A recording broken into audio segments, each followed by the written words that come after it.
Panda. I got broads in Atlanta. Just took the lean in the family. Credit cards and the scammers. Hitting the licks in the band. Legacies. You, the taxpayer, paid for their out-of-town training. They made the trip, stayed at a hotel, and ate meals on the county dime, but didn't bother to show up for the training. We are talking about Constable Michelle Barrientes Vela and two other high-ranking deputies from her scandal-ridden precinct. Spent too much on hotel rooms. They spent too much on food, and they spent too much to attend a training that they didn't really attend. If you are a top administrative official of a government agency and you walk out of training, where's your moral authority to hold employees below you accountable for that kind of conduct? The night team's Dylan Collier tracked down the records and spoke with government experts who are calling for an immediate investigation. It's tonight's Defenders Report. In the fall of 2017, Constable Michelle Barrientes Vela and two deputies she would later promote, Anthony Castillo and Marc Garcia, traveled up Interstate 35 for a two-day training session at Austin's Crowne Plaza Hotel. The cost for the course, $750 total. The topic, handling open records requests from you, the public. Those are among the most important meetings that public officials need to be familiar with. George Scott, as a public policy researcher and former school board member, holds a unique perspective on training for elected officials and their subordinates. When you're dealing with the Public Information Act, you're dealing with a matter of law, and there can be changes to the law, there can be nuances to the law. Which makes what we found so troubling for Scott.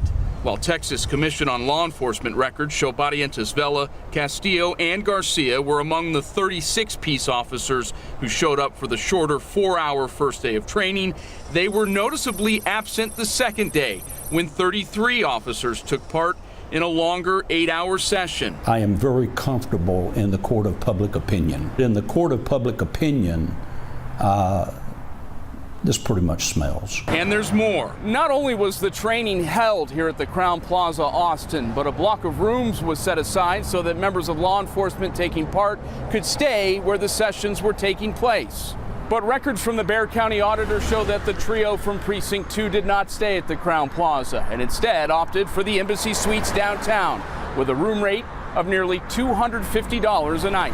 That rate, according to sources, was nearly triple what the Crowne Plaza was charging. Travel records also show the three continued to charge the county for meals even after they had no-showed for training. Bexar County taxpayers, beware. Local officials are misspending your money once again. James Quintero is with the Texas Public Policy Foundation, just blocks from the state capitol. And I have to say there's a special irony in the fact that the Public Information Act was used to bust local officials who were supposed to be attending a Public Information Act seminar. And so that hasn't been lost on us. Do they need to pay this money back? I think if wrongdoing can be substantiated, then these officials should absolutely pay that money back. That's the public's money, and it ought to be returned to its rightful owner if it was not spent properly. The events that transpired. Barrientes Vela did not respond to repeated requests for an interview for this story, and also failed to provide any proof refuting the auditor's records. God invented red flags to prompt people to look at conduct that is questionable. For the Defenders, Dylan Collier, KSAT 12 News. Morning, everybody.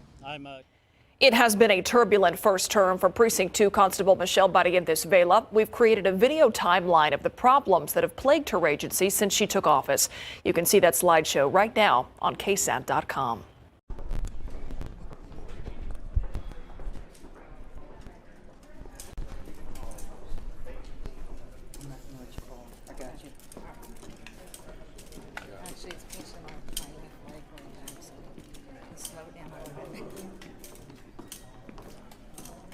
Are we going upstairs too? No.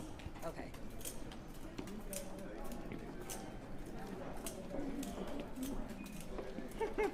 We're going to go through the wood door.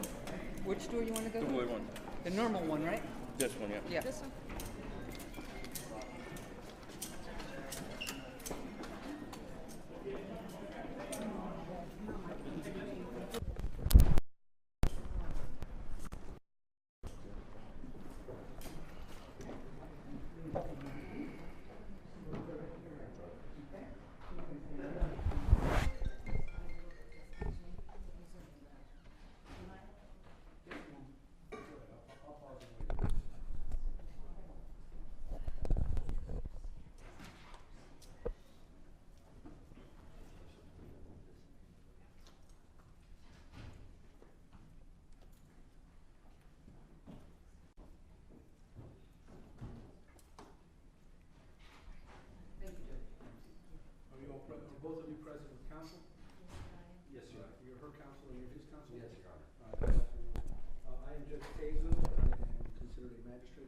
code, so I'm going to read to you your magistration and your warnings. These rights are ongoing throughout the process. The way I do it is when I'm going to read through it and I'm going to point to you each time I have a question. Signify by saying yes, you understand, and no if you don't. If you say no, I'll stop and explain it to you. You have counsel present.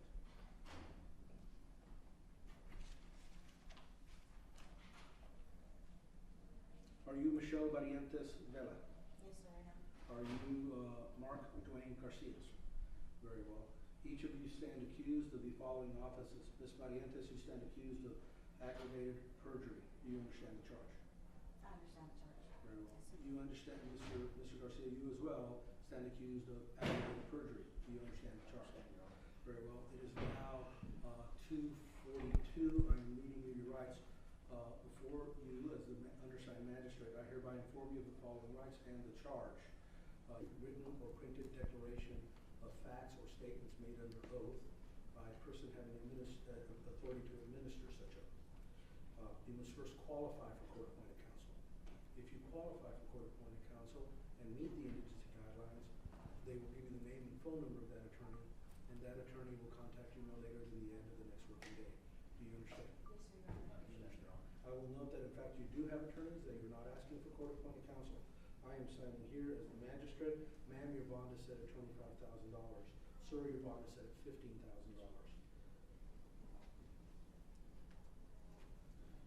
Constable, if you sign at the accused, that is not an indication of guilt, that is an acknowledgement of your rights.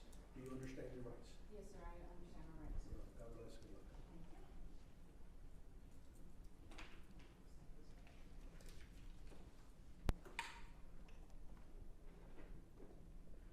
Each of you understand the court to which you are assigned, correct?